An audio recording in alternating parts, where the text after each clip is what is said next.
Yeah. Okay, well, let's go ahead. Let's see how it is. Yes. So yeah, 1 second. Just give me a second.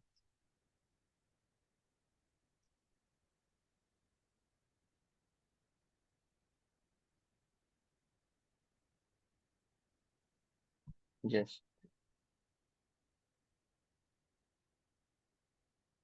um open the PPT.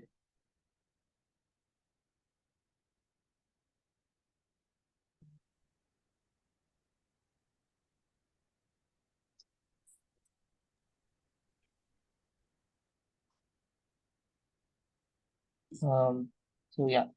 So basically, yeah, this is Vishwa here. So the society trainer. So we, yeah. So Arjun, like, do you just to like that before I just start? So just wanted to go from like, do you have any background on programming or like anything like anything as your past background, like, or you are completely new to this field? Um, just to understand, So like, I am a data engineer. I work okay, okay, for a company here. This okay, is kind of like for me. I spoke to Harry. yes, okay, okay, got it. Yeah, so you do have the past experience, so I'll just go with a quick intro for like what this thing, and then I'll go with the okay. Let me share my screen. Let me know if you can see that.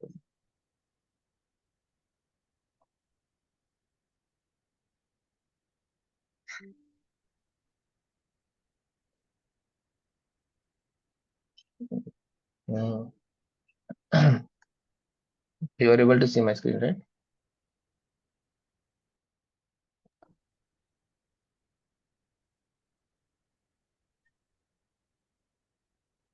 Yeah. Um, okay.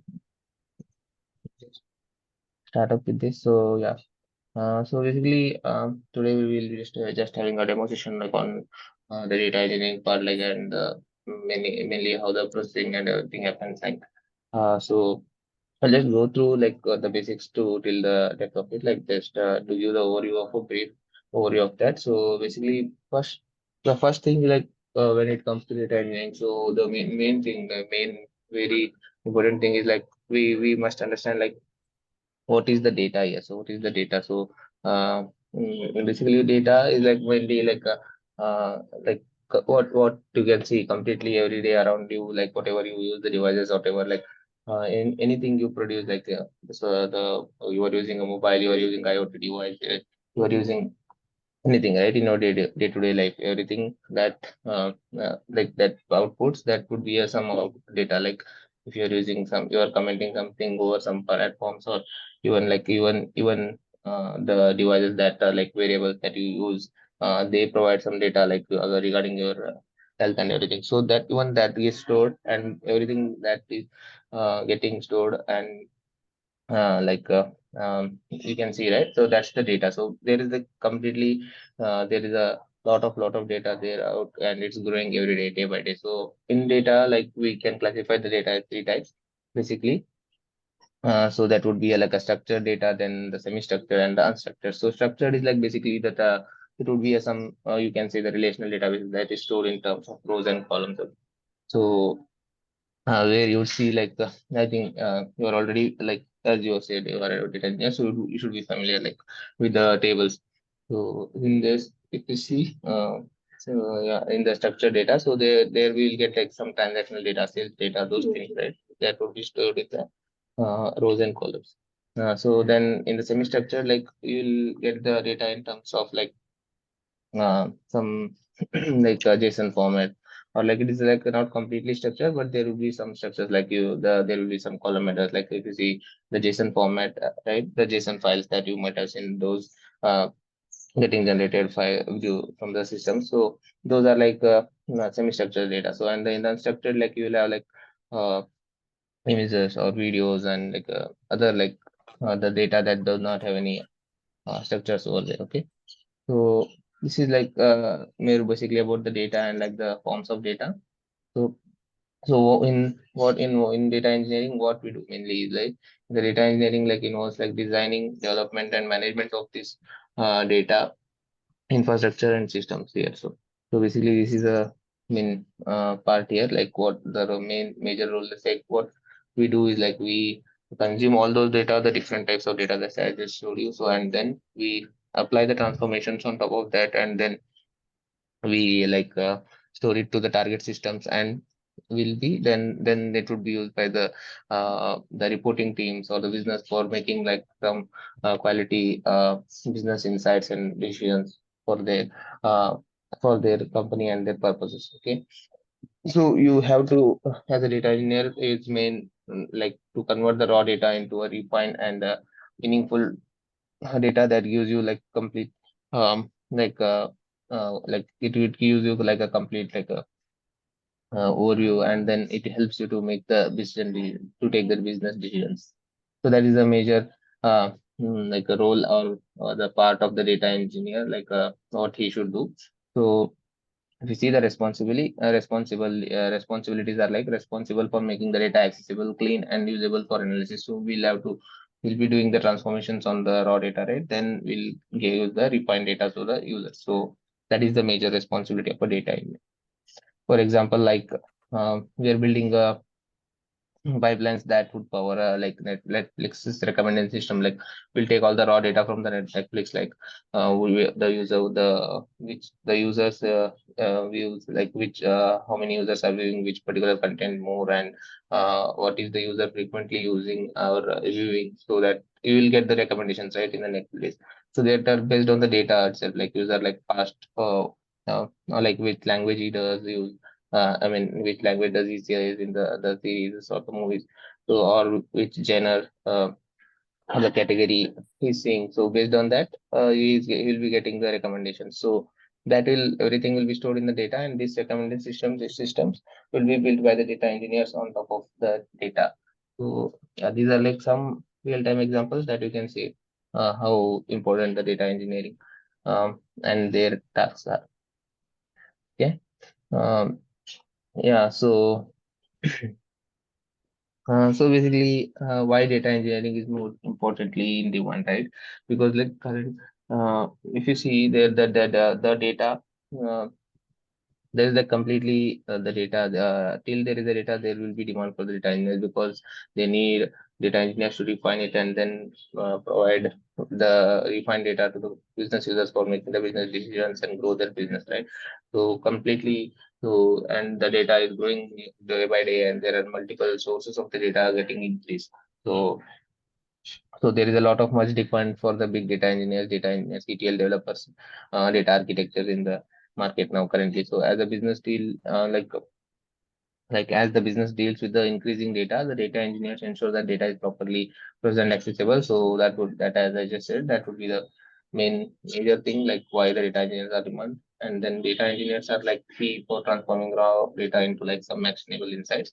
For example, like Amazon, or like Walmart, or basically some other e-commerce platforms, they will definitely depend upon the data engineers to optimize their product recommendations and like to analyze their sales and then to predict the growth in. So all those like different aspects, they need data engineers to get all those insights. They will be needing the data engineers to provide them the proper data. Okay. Uh, yeah. So yeah, so like this is like the I just said like this is how like there is a demand for the data engineer. So like the in demand like programming, like the skills that would be needed for a data engineer would be a programming skill. Like you must at least like basically Python would be the best or the starting programming language that I would say.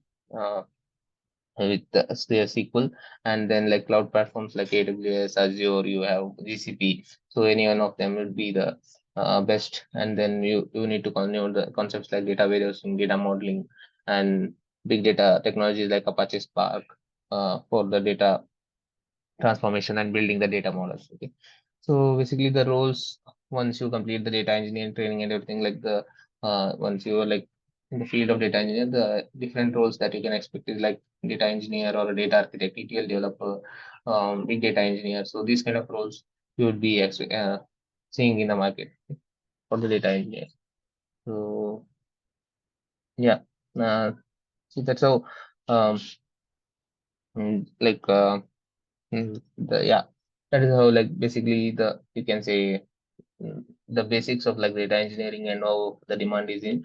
So I think you're getting it right. So so to move into the like the roles and make more over the building the ETL part.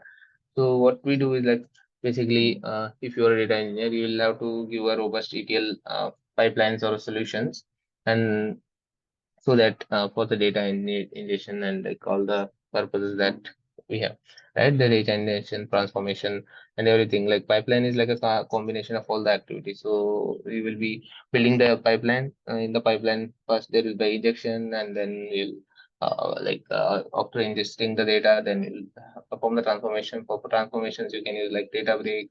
Um, that is built upon top of the Spark. So and then you will have the target system, Synapse, SQL DBs, data warehouses, those things.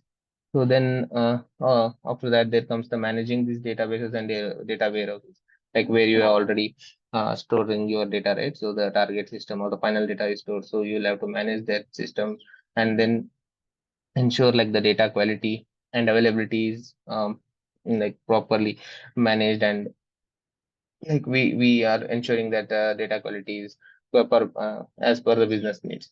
Okay, then optimizing this all the systems, like all the flow, we will continuously keep on optimizing as the data volume increases. We need to be up to the mark, and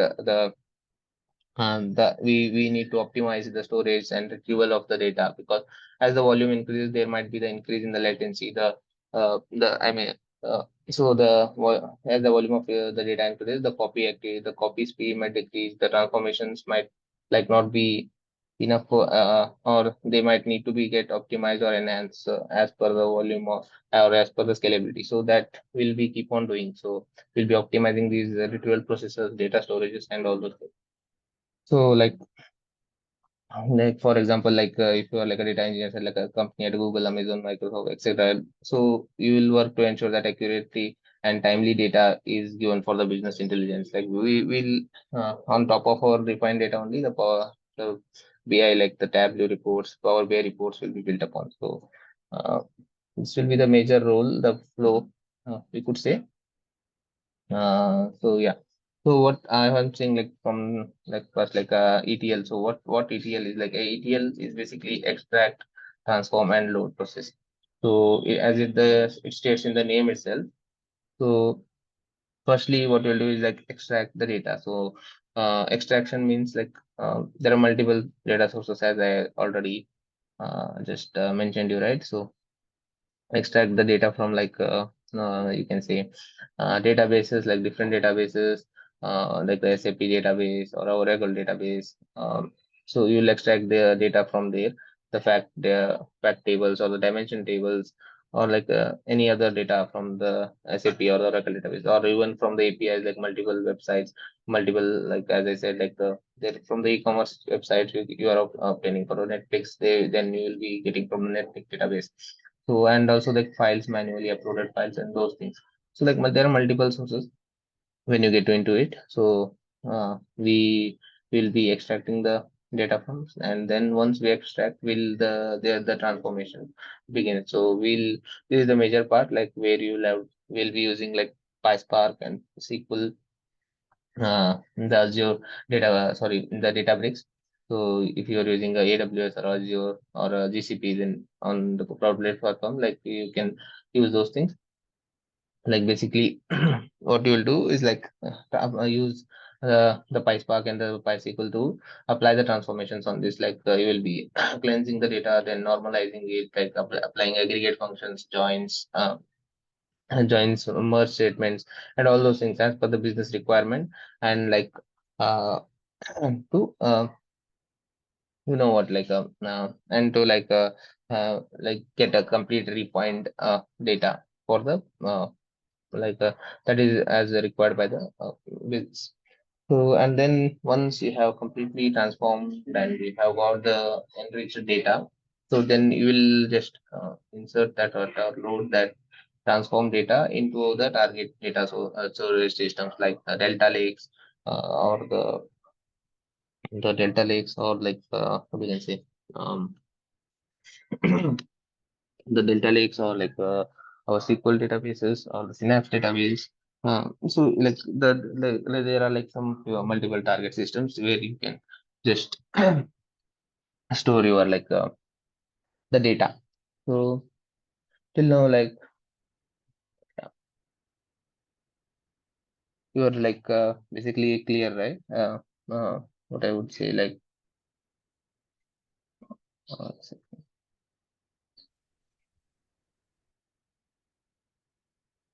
uh, just um yeah.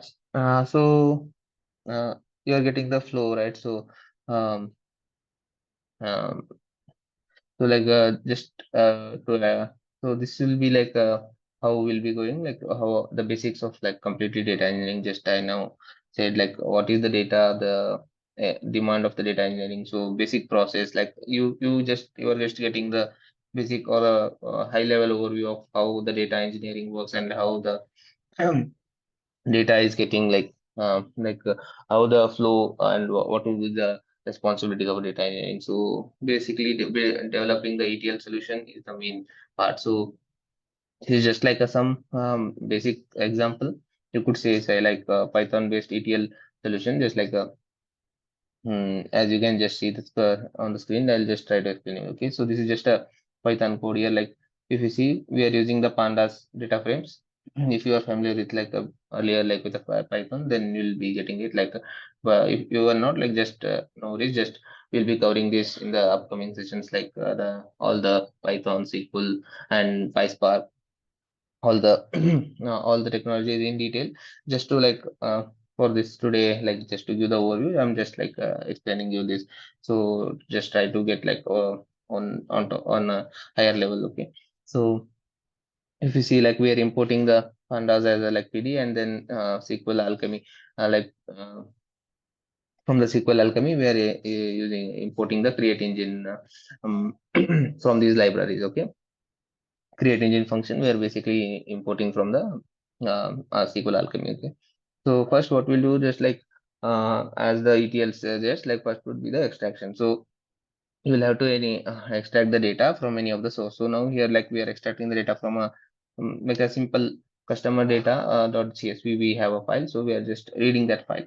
So pandas dot read underscore csv, pd dot read underscore csv, the file name we will be providing, and then we are just reading that data into the that particular data into a variable called as data.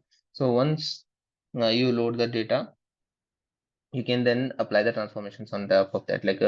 In the customer data, you will what you will have first name, last names, um, the age, address, and date of birth, and those things, right? So as per the business condition, you need to add a new column now. So for that, completely we you just have first name and last name in our customer data. That is the raw file. Going ahead, the business has required, they need a one column called as full name. So you need to concatenate both the columns, right? The first name and last name. So you apply the transformations as shown. If you see, what we are creating a new column, full underscore name, where we concatenate the first name plus the last name, and then we merge combine these two first names and last name, and then we'll add the values in the column, the full name. So and then age, you have just given a date of birth. We just have the date of birth in the customer data in the raw file. So now they require a column called as age. So what we'll do, you'll just calculate the age, on in this year, what would be the age of the person. So you'll just from 2024, you will just uh, uh, birth year, you will just minus I mean, like you'll get the difference from 2024 minus the birth year, and then you'll just directly get the age. So you'll just add those things here. So in the data, so the two new columns are being created, the full name and the age. So now, like what you'll do, you'll just use like drop columns, like the first name, last name, and the birth year. You'll just drop those like they are not necessary. So you'll just use the full name and the age. So going ahead, so just these are like basic transformations, like dropping the columns, adding the columns, uh, like getting new columns, renaming the columns. Those are the, and if there are some null values, then you will be filling those with some default values. So these are like basic data cleansing and like small data transformation activities, and there will be further also like in like real time there will be multiple other more what we can say, the more requirement of the data transformation, like you will be using multiple joins, left join, right join, left anti semi join, left anti join, left semi join. So and multiple, and you will use the merge statements, the group by, the order by.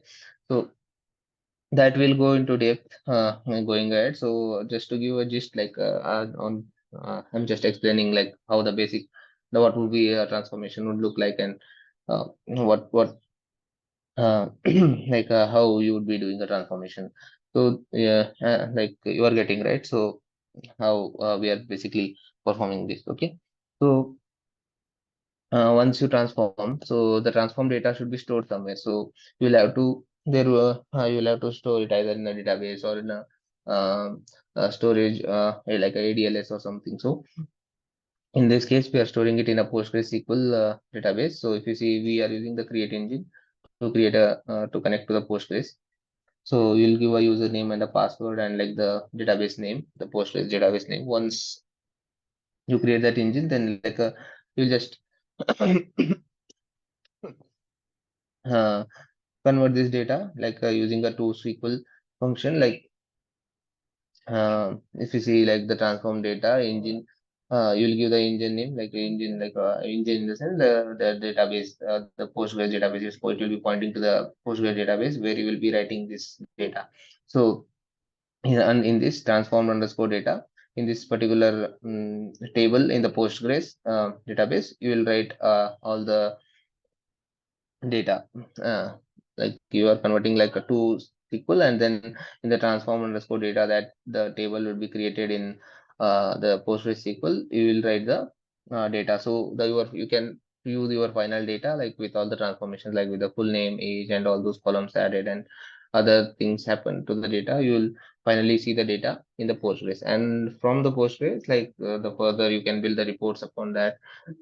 The users can connect to these final like a user can connect to the final tables, and then they can build the reports and another other web apps for like their requirements. So yeah, yeah, that's how like um you like that's how like a basic like ETL looks like how you do. So this is just a basic one, just like how you are like using the ETL, I mean how you are performing the ETL, you can say just a basic flow.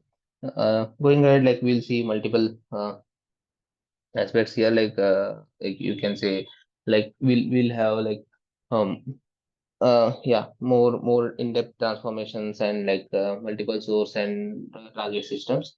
So yeah, we'll be covering that as well. Okay. So um yeah, like some real-time example would be like just I already mentioned this, like if you see the from like e-commerce platforms like Amazon or Walmart, like uh, where we like we'll be using like customer orders data, like or shipments data, or you can say anything, like even the customer reviews there that we get on those platforms. So we'll get them from like various sources, like the databases, logs, and everything, and then we'll apply the transformations, like cleaning the data, removing the duplicates, filling the missing values and those things, and then we'll load like then we'll store the transform data into data sorry, data warehouses for analysis. So like just what you want to like for a data engineering roadmap, what all the skills and what all the things you need to master is like basically SQL and databases is a must, like MySQL, PostgreSQL, or a MongoDB, and even there are like NoSQL. Uh, so basically, learning,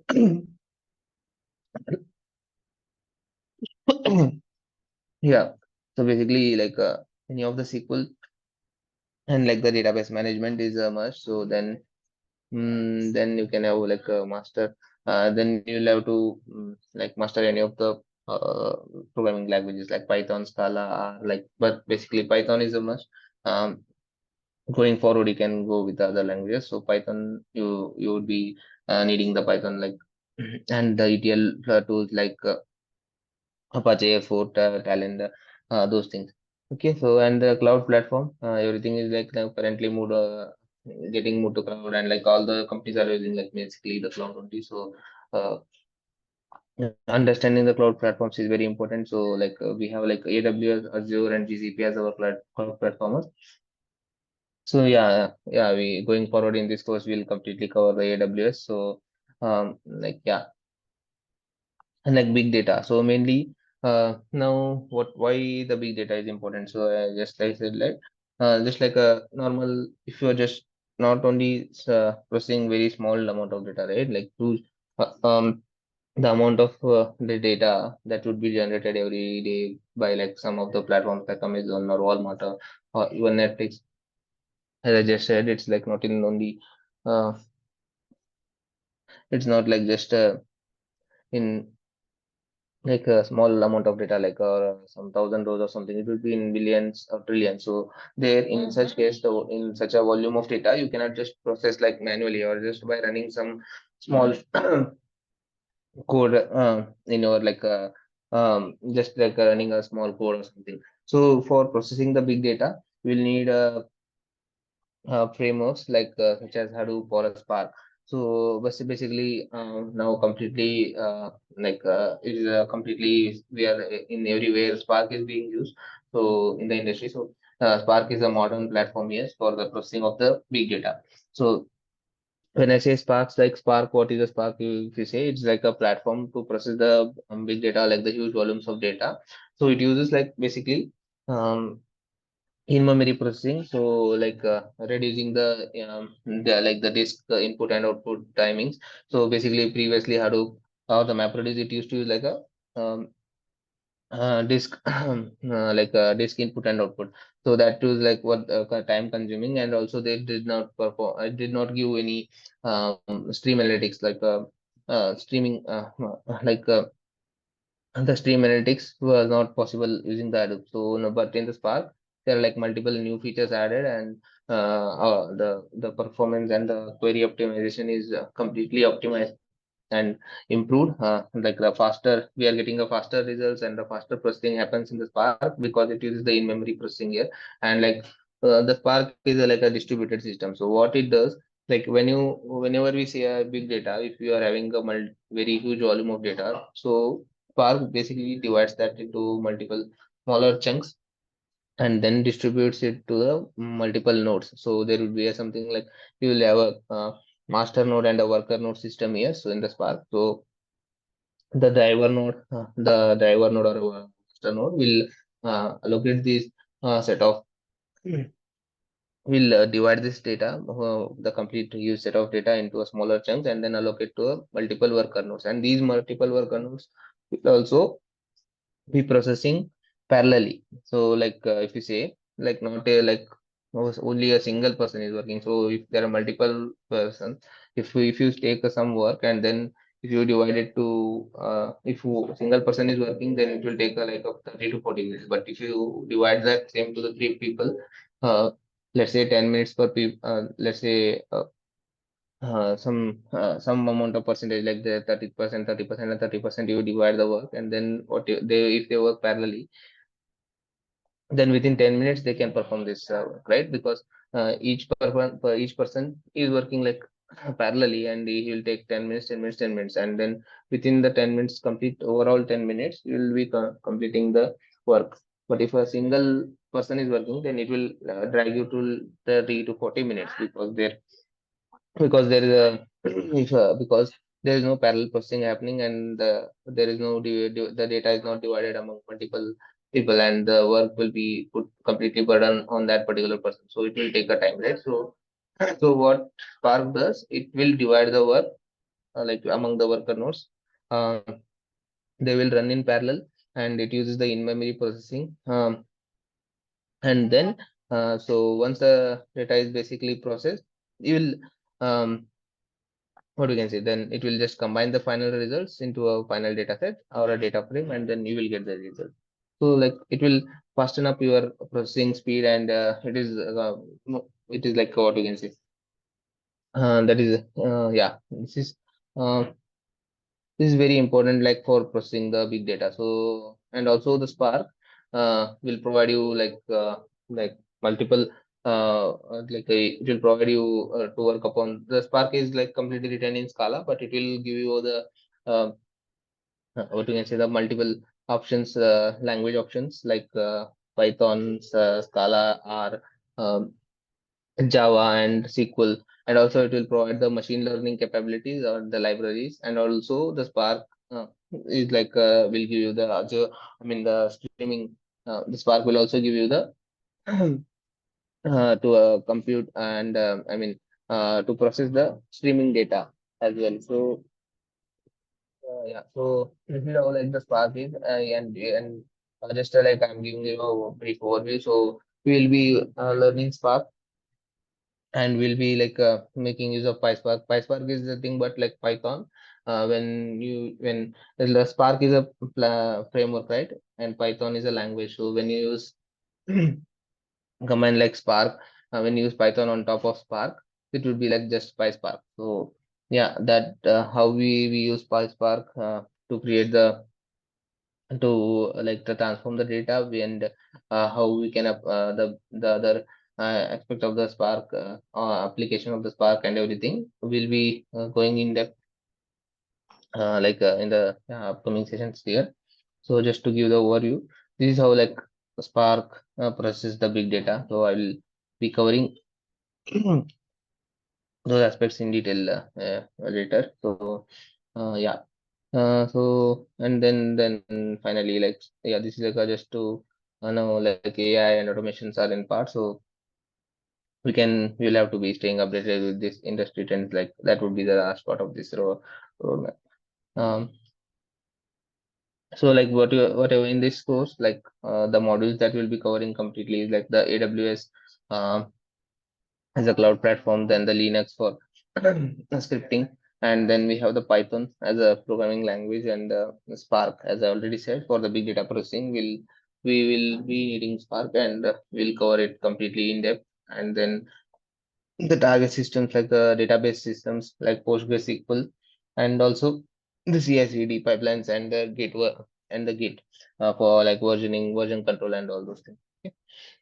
So, and also we'll have some like hand-on projects and real-world applications. So, like while we are going model by model, we'll go with the real-world examples to give more, as much as possible. All the with examples, we'll be explaining those things, and at the end, like we'll also do a complete end-to-end pipeline as well. We'll try to build a complete end-to-end pipeline for the real world, for some of the real world application or a real world project. We'll try to build it there at the end. So yeah, that's the end of my presentation here. Like yeah, yeah, this will completely help you to become a data engineering expert here. um, you are completely you will get like all the basics from the basics, like the from the programming language till the end, till processing complete big data. And also like how it will be used in other further business case scenarios, all those things. And also I'd just like to show you some just a Databricks platform as well for you. Yeah, basically before that I just like to ask, like if you want me to give, I'll just give a here like a small pause. just like few more examples I just want to show you here. Yeah, before that, if you have like any queries, like I did just go a bit faster here just today as it's a demo session. So it will be not like this, like we'll be having an interactive session and yeah, you can sorry. Yeah, just I think we are good. I think we hmm are good. yeah, Let me just decide on this because I'm like I am on data engineering with respect to GCP, Google okay, Cloud.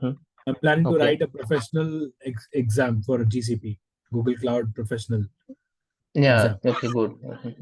Mhm. So I just need to practice with respect to that. So let me decide on that and get back. Okay, okay, sure then. Yeah, I think yeah.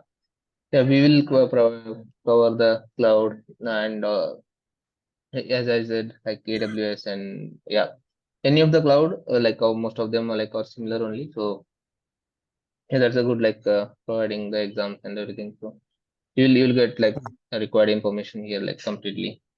Yeah. Sounds good. hmm Um, think then we are good, right? Like if you have any other doubts or something, like basically here, with the structure and the flow that will be I going forward. I will hmm go through this once again, and based on that, I'll Okay. probably ask tomorrow the questions because it's I was not prepared for it today. I Mm-hmm. was in assumption that okay, the session was already done in the morning. Was there a session in the morning? No. This is a session just like started around 7 a.m. Yeah. Okay, sounds good. Give me some time. I'll get back. Yep. Okay. Yeah. I will Thanks. think you can yeah Yep. check with them Thank and you. yeah. Thank you. Yep. Bye. Yeah. Yeah.